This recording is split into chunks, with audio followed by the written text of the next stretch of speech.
You're listening to Wake Up with Patti Katter, where we're overcoming trials with triumphs. Now, here's your host, Patti Katter. Hey everybody, thanks for joining me again this week. I have Yehuda Remer on the show with me, the Pew Pew Jew. Hey, how's it going? Going great. Thank you for having me back. Good. I'm so happy to have you back. You are really fun to watch on social media, and you get people thinking, especially, when most people think about Jewish people, at least me or somebody who's not Jewish, we're like, oh, they're really conservative. But I don't mean just in politics. I mean with your life. I feel like most Jewish people that I know are pretty quiet and soft-spoken, and then there's you. So, So uh, I used to be that soft-spoken Jew, but then I kind of wrote my books, entered the industry, and um, that all changed. and I'm glad because you have a really strong message that needs to be shared. And that's why I wanted you to be on my show again. Last time you were on, we talked about a couple of the books that you've written and especially the children's books that you wrote about guns. Yes. And a lot of people might think that's controversial, but we talked a little bit about how it's important to teach your kids gun safety while they're little, and then that will hopefully prevent them from being stupid with them later, right? Yeah, pretty much accurate. Yeah. Mhm. Teach gun safety at an early age. It's important.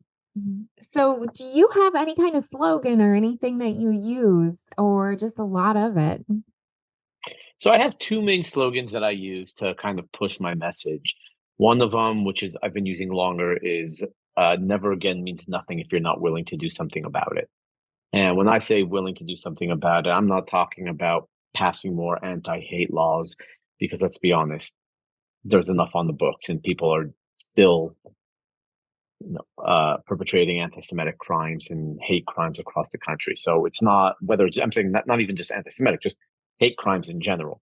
So that's one slogan that I use. But what I've kind of taken upon myself in the last year and a half, maybe it was even last year, I released a shirt that says "People with ARs don't get in cattle cars," and that one went mega viral.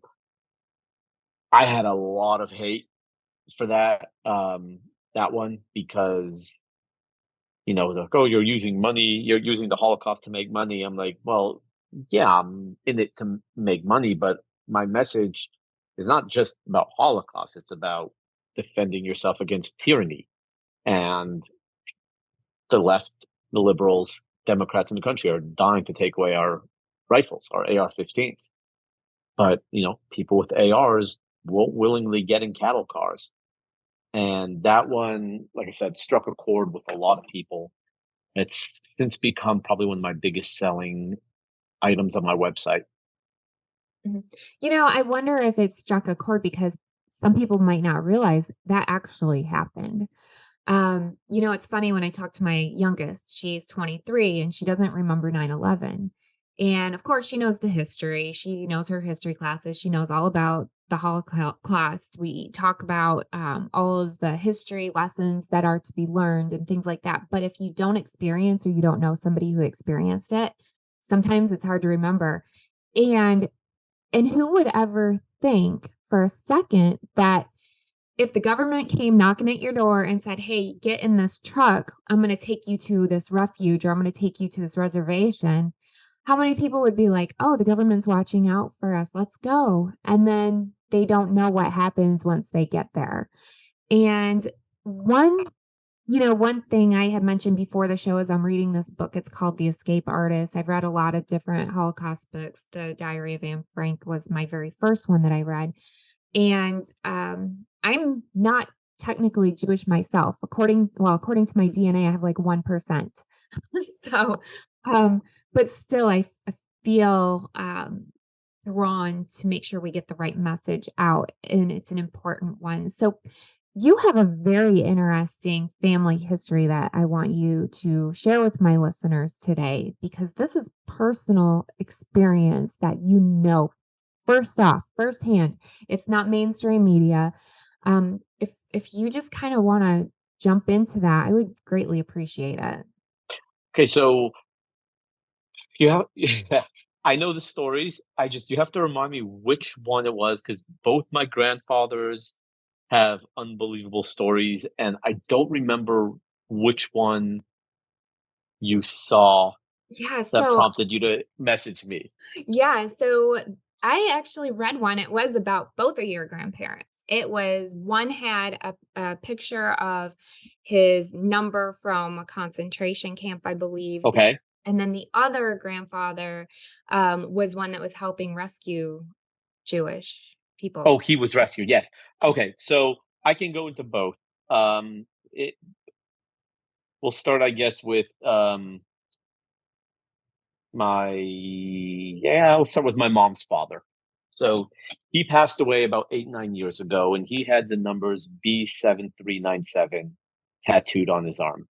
When he was 14 years old, him and his father were sent into a concentration camp. And when you entered the camp, they delouse you, or they did delouse you, and then they gave you clothes and kind of, the striped pajamas that we always see in the pictures. Whatever you got, right? You didn't get to choose the size. If it was too big, it was too big. And unfortunately, my grandfather, he was, I think, 13 at the time, maybe 12. Um, he got a pair of pants that were way too big. And if he couldn't keep up in the concentration camp doing, the daily routine and work, I mean, that's an automatic death sentence. So his father traded one day of rations to another Jewish uh, inmate there. I hate to use the word inmate, but anyways, another Jewish man there who had a belt, and traded the belt for one day ration so that my grandfather would be able to put a belt on and survive. My great grandfather unfortunately perished in the camp, and my grandfather actually survived. He was liberated by the Americans in 44 or 45. I don't remember when. And I guess late 44, early 45.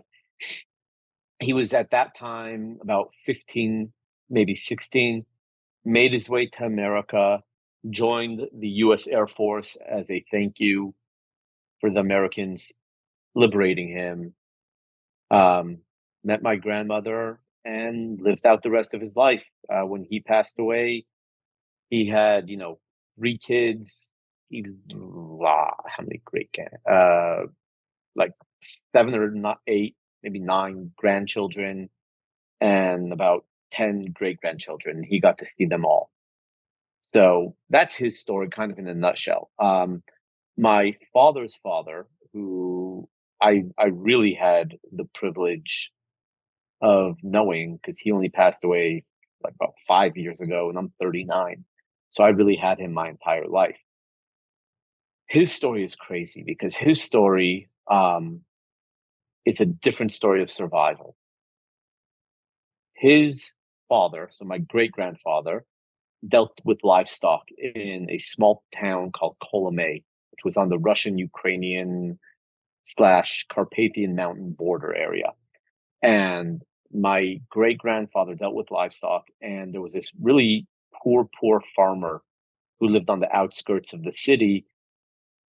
And every time this farmer would buy a cow or a horse, within like a week or two, the animal would die. And he couldn't keep an animal that would be able to produce crops for him or help work the land. He went to my great grandfather and said, I need an animal. I don't have money. Can you help me? And this is, I guess, in early 30s, or mid 30s. My great grandfather gave him a horse, and this ended up being a godsend to the farmer because the horse survived. It was strong, healthy, was able to work the fields, and he was able to make enough money to at least provide for the family. As the Holocaust started creeping up, World War II was, the creeping up, because again started in Poland, and getting closer to where my grandfather lived. The writing was on the wall. They saw it, and he ran. My great grandfather ran to the farmer and said, I need you to hide me and my family. It was my great grandfather, my great grandmother, my great uncle, and my grandfather. And the farmer's like, no problem. I'll hide you. Not to worry. And of course, there was a lot of worrying because they turned into Jews. They could have made a lot of money. But the farmer went into his barn, cleared a whole area of hay, took boards, floorboards off, dug a massive, well, I can't say a massive pit, probably maybe 8 feet wide, 4 feet deep, and like 4 feet, sorry, 8 feet long, 4 feet wide. So it was not really that big to fit four individuals. Hid them in there, put the boards over, and put the hay back over. And the only time they were allowed out was 1 hour a night.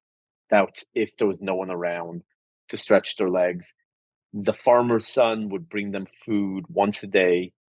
They had to use the bathroom in the pit. That they literally lived in this pit for 19 months. And in that time, my great grandfather died. Malnutrition and just, I guess, lack of sun. Just living in the pit and he was 6'2", yet he's in this tiny pit that is nothing. So he passed away, and one night my grandfather and the farmer's son took the body, buried him, and my grandfather went back into hiding.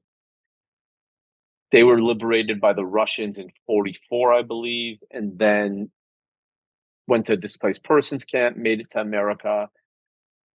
Fast forward, in 1991, my father flew to Poland, went to the farm, and was able to locate every single bone from my great grandfather, excavated it, and then brought it to Israel, where he's now buried with my great grandmother side by side.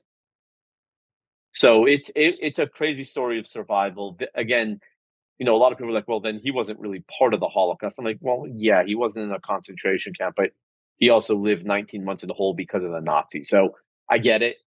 It's not your normal Holocaust story, but it is a story of survival that I think most people nowadays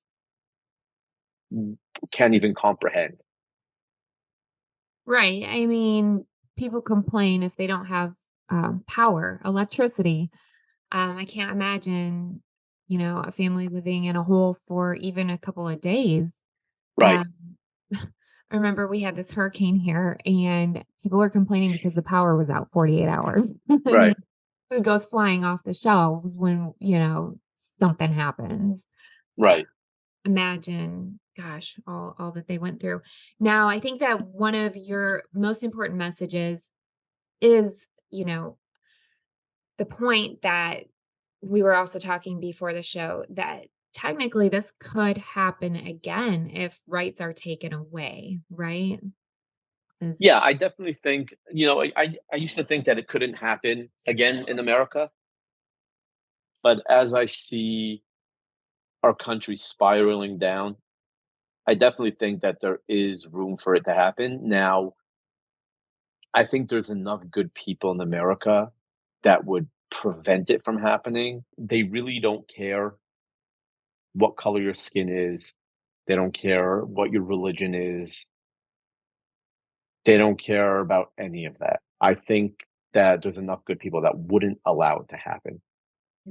now I know people listening to my show, they're like, oh my gosh, I thought Patty was not very political. Well, I'm not usually political on my shows, but I think that this is an important message. And honestly, I mean, those who know me know that I'm conservative.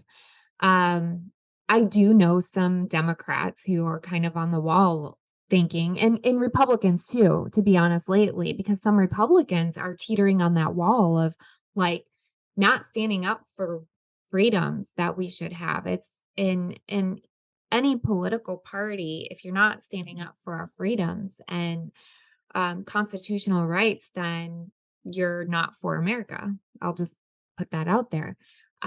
We have a lot of people kind of swinging back and forth trying to appease one party, the other party, but they're not remembering what the basis of it is, which is our freedoms. And um, one graphic that you have on your social media, it's that one that you were talking about earlier about the AR-15. If people with AR-15s don't get into cattle cars, Yes. and I don't feel like that you're saying that to say, like, let's start a civil war or anything like that at all. I think you're saying that to it's like a big reminder of, "Oh my gosh, that actually happened." So I was wondering if you might share just a few experiences. I'm kind of putting you on the spot of maybe some things that happened during the Holocaust in case people don't actually remember or they weren't taught it in Mhm. school because sometimes, and even if they were trying to, um, their teachers were trying to teach them, sometimes kids don't pay attention in class. So, um, some of the things that I just think of off the bat were, people being told that there's these reservations that they're going to be sent to, and they thought that it was going to be like kind of like an Indian reservation, which the Indians were forced to live on. Um, but in fact, there was a lot of stuff. So I just wondered if you could mention a couple of things. I mean, you have gas chambers, you have Jews being led into the forest and being gunned down. You have in Ukraine itself, you have Babi Yar, which is great. I think it translates to grandmother's ravine, and I think 38,000 Jews were killed in 2 days there, just lined up on the cliff, shot, they fall in. Um, you have stories like that. I mean, you have Dr. Mengele doing experiments on individuals, really horrible experiments. I mean, the list is so long of the atrocities that the Nazis did, not just on Jews, right? Like, I want people to understand, like, yes, Jews were the brunt of the killing. 6 million Jews were killed. However, I mean, it was political dissidents, Christians. I mean, you have like Bonhoeffer. You have so many other um, groups of people that were, considered not real people by the Nazis, and they were thrown into concentration camps as well. There's so many stories. It, it's hard to even choose what to talk about Mhm. because it's just never ending.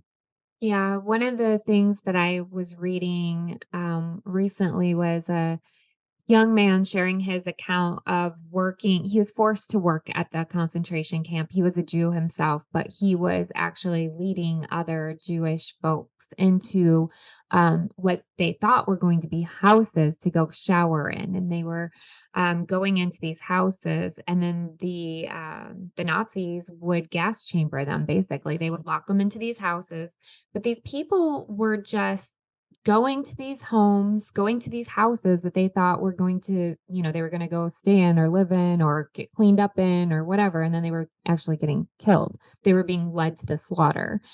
And even that young Jewish guy, he said something about how he didn't know how to stop it. He knew that he would not just be killed, but the other workers that were at the concentration camp, and he didn't want to risk their lives either. And he didn't know what to do. He was like 14 years old, and and to me, like, what would you do, right? So he was devising a plan to escape and go tell people because people didn't realize what was going on. And I think that one thing that's kind of shaken me lately studying up more about the Holocaust, because honestly, I didn't know. I knew some of it, but I didn't know half of it. And it's easy to just go on about your day to day life and forget about these things. And your social media pops up in my Facebook and reminds me from time to time that we have to be vigilant. We have to be so careful. And mainstream media has been really bad at dividing people and not teaching them the basic rights that we have some of them are taken away, some of them are censored.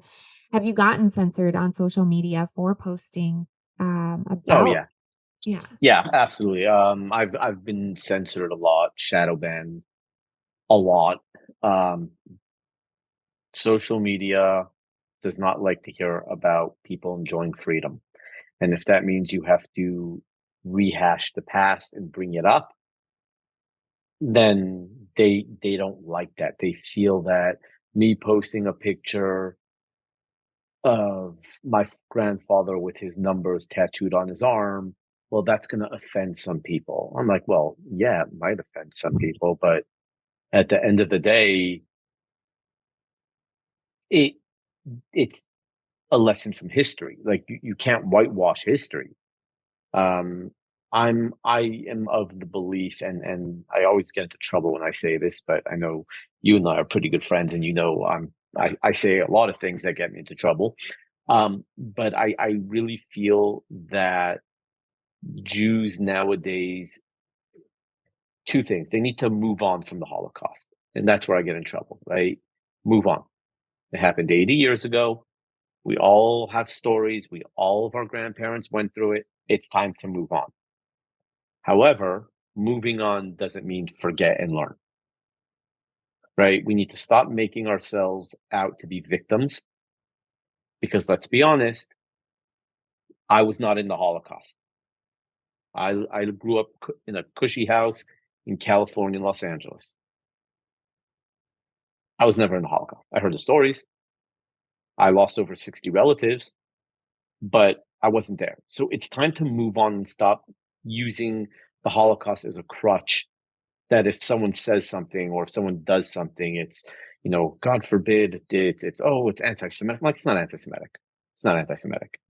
Yeah, it's okay to criticize people and who might disagree with you, but I think moving on is important, but not forgetting about it. And that does mean that history is not supposed to be cushy. It's brutal, it's bloody, it's gory, it's sad. But the famous line, right?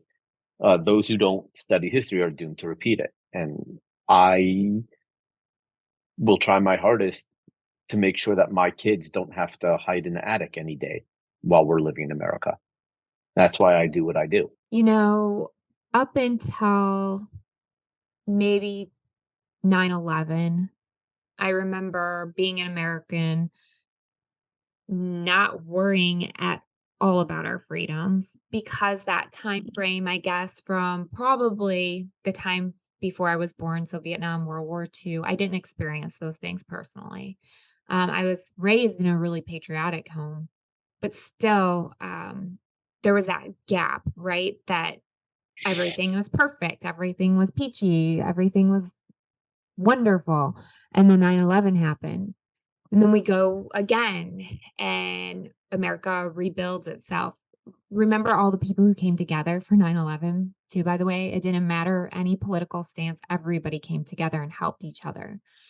Well, then we're going through COVID, and some people are not gonna like this, but people are fighting in the grocery stores. People are literally fighting over toilet paper. Yeah. And I just feel that we've kind of spiraled down slowly. It's not a fast spiral like 9/11 was when something major tragic happened. It's a different kind of a freakish spiral, in my opinion. What do you have for me on that? No, I think it is. I think that once again, the people in the country we live in have become very soft have become very soft with their way of living, and they would rather live in ignorance than actually open their eyes to the truth. So if the government is saying something, they're going to just sit there and stoke it all up and do what the government says. That's why you get people, the government's like, oh my God, we're running out of this. So everyone's rushing to go get toilet paper. And they're literally fighting tooth and nail for a roll of toilet paper. And it's sad that, I mean, I'm like, I'm not afraid to talk about it, but like, I didn't get vaccinated, and my wife really wanted it, and then one day she didn't, then she did, and she got pregnant, and I told her, I'm like, look, this is what I'll tell you. We still have no idea what's going on. This was late 2020. So we still have no idea what's going on. Yes, they just rolled out the vaccine. Yes, everyone's getting it. Yes, all these doctors are saying it's important to get. I said, but I'm asking you to do two things. A, only get the vaccine if you think it's actually going to work. Don't get it because you want to go travel to go see your family or go on a vacation. Get it because you think it actually will work. And I asked her, please don't get it until after you have the baby and you're done nursing because I said, our kids are not going to get it. It's just not happening. So she agreed. She's like, okay, that's a fair ask. And as things started coming out through 2021, then 2022, she's like, oh my God, everything you said you were right about, like all these, side effects are happening and people are dropping dead at record rates, young people. And um she ended up deciding not to get it. And I explained to her, I'm like, think about all the people who were so scared and just listened to the government because the government said to do it. I said, these are the same people who, if the government said, hey, we've got a great area in Yellowstone for you where you can live freely and blah, blah, blah, and live in this camp where everyone's vaccinated. I said, how many people do you think are going to jump on that train to get there? And she thinks about it and she's like, kind of like the Holocaust. I'm like, kind of like the Holocaust. I said, except the difference is these people will not need to be forced to get on the train. And not, during the Holocaust, a lot of them were forced to be on the train. So she's like, okay, that actually makes sense. And I think when you have people relying on the government so much, they lose track of the truth because the government rarely tells us the truth. Yeah, and the government is supposed to work for us. And Right, people forget that. People are like, "Oh, the government is in control of us." They're supposed to work for us. right. And this is probably going to be it actually is my most quote unquote controversial show for me to roll out. Usually I don't talk about anything that's controversial when it comes to politics, but I don't know. I guess I'm in a new phase where something has to change next year. We vote and we need to fix some problems here. And I know for me personally, I was not able to see some family members because they thought that they needed to get the vaccine. They wouldn't see anybody who didn't have the vaccine. I wouldn't get vaccinated, although I had COVID. I had the natural antibodies. So I missed family time. I had a friend, her dad died in the nursing home because they would not let her come into the nursing home at all. Even like they didn't have the Right. vaccination yet. So she couldn't see her own father when he was dying. And so many places across America had those rules, and it's wrong. Oh, absolutely. And I will say this, Fauci has a very special place waiting for him downstairs. He will be burning in hell for a very long time. And, that's one thing that at least I can, kind of a silver lining to know that he's going to be in hell for eternity because he is an evil, evil person. Well, and the other thing is too that is the people who will listen to one person such as Fauci, because one person alone can't do anything. It's the people behind him, it's the people supporting him, the people pushing out the message. I don't know if any of you've been to the CIA museum in DC, but you can see the whole propaganda display right there on display showing and research this. I'm just not making this up. Go online, research propaganda. It's been going on as long as America's been here, and probably before in different ways, but it's a big thing. Anyways, I'm really thankful you came on my show. Do you have your own podcast yet?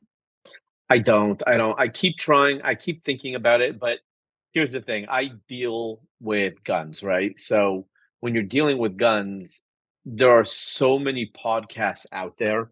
It's such an oversaturated market. I am not going to launch a podcast until I have an angle that, and not just like, oh, here's a Jew and guns, right? Like that's fresh, that's new. Yeah, but I'm going to be talking about the same thing anyone else would be saying. So um, until I find a angle that is really fresh and new, I just don't feel like it's going to be successful. I mean, like I said, I might get some followers, some some hits here and there, but I want something that people will want to come back and listen to every week, even if it's once a week. Yeah, I just there has to be something different and new. Otherwise, I'm just gonna fall into the folds of the podcast world, and no one's gonna even think about it. I have a couple ideas we'll talk about after. Sounds good. And Absolutely. maybe if it's not even your own show, getting you onto some more shows in the meantime. But I Yeah. do have some ideas for you. I think that Cool. I'm all ears. yeah, you would be phenomenal, I think. So, Thank and you. and I don't usually call people like that out on my show either and be like, "Hey, you got a podcast yet? Because you need one." Well, I appreciate it. Thank you. Thank you. Thanks for being on my show. Could you please share your social media handles so people can follow Yes, you? absolutely. Please, if you want to follow me on social media, it's at the Pew Pew Jew, the Pew Pew Jew, not Pew Pew Jew. There's always a the. Everyone's like, I can't find you. I'm like, did you put in the? And they're like, oh, there you are. And then you can go to my website, get signed copies of my books and some really fun merchandise, thepewpewjew.com. Yes, everybody go check it out, thepewpewjew.com and the Pew Pew Jew on social media. And if all else fails, get a hold of me and I'll put you in touch. So, thank you again for being on the show. And thank you everybody for listening. I know that this week was a little bit different than my normal episode, but I feel like it was a very important message. And you might hear more shows like this in the near future. So, take care, everybody. Thank you for listening. Please head over to pattikatter.com for the latest updates on Patti, her talk show, and what she's up to. You can also find her on Amazon TV and Roku, and on Facebook, Instagram, and Twitter at Patti Katter. Until next time.